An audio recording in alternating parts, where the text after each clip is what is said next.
They told me not to go in the water. They warned me.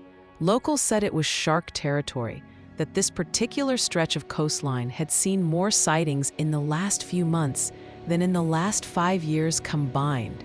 Fishermen had stopped casting nets. Divers avoided it. But me? I thought I'd be fine. Just a swim, just a few minutes. What could go wrong? It started out peaceful. The water was crystal clear, a deep turquoise that looked more like the Caribbean than the Pacific. The sky was perfect. No waves, no wind, just silence. Too much silence.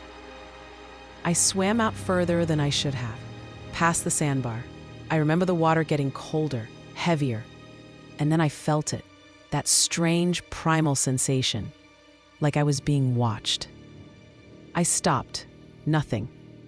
I turned in slow circles, treading water. No boats, no birds, no sound. Just the echo of my own breathing. That's when I saw it. A shadow. Long, slow-moving. Maybe 30 feet away beneath the surface. It didn't look like a fish. It was deliberate, controlled, like it was stalking. My heart skipped. I blinked and looked again. Gone. But the feeling didn't leave. It only grew. Then I felt something brush my foot. At first, I thought it was seaweed, but when I looked down, I saw it, a massive gray blur, just a few feet below me. Its tail moved once, lazily, and the entire thing drifted like a submarine. I froze. It was a shark, a big one. I'm not sure which species, maybe a tiger, maybe a bull shark. All I knew was I didn't belong there. I started swimming back, slow and steady, no splashing, no sudden movement.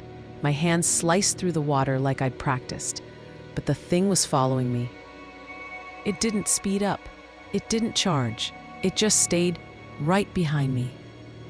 When I looked over my shoulder, it was closer.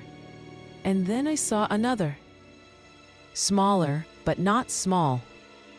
That's when I realized I wasn't being stalked. I was being surrounded. 3, maybe 4 shadows now. They moved in perfect, quiet circles, like they were testing me. Curious. Or waiting. It's hard to describe what happens to your body in moments like that. Your limbs don't feel like yours. Your thoughts slow down. It's not panic. It's clarity. Terrifying, pure clarity. I thought about stories I'd heard, the ones that start with, "It was just a quick swim," about people who were dragged under in seconds, with no trace. I remembered how sharks often bump their prey first, test bites. I wondered if that brush against my foot was one. Suddenly, the largest one turned directly toward me. It was only 15 feet away. Its body shifted slightly to the left, a move I'd read about. That's how they line up to strike. I looked forward and saw how far the shore was. Too far. And that's when I decided I had to make a move. I took a deep breath and sprinted. I kicked hard. I swam like I never had before. Arms thrashing, legs burning, lungs screaming. I could feel water churning behind me, not just mine. The shark was coming! I didn't look back. I couldn't. The shoreline got closer, but it felt like it took forever. My vision blurred. My arms went numb. My legs nearly stopped moving.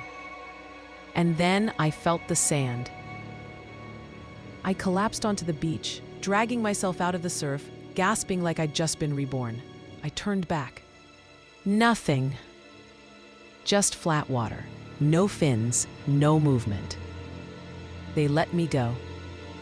I sat there for what felt like hours, staring at the waves. I don't know why they didn't strike. Maybe I wasn't worth it. Maybe they weren't hungry. Or maybe they just wanted me to know I was never in control. Since that day, I haven't stepped into the ocean again.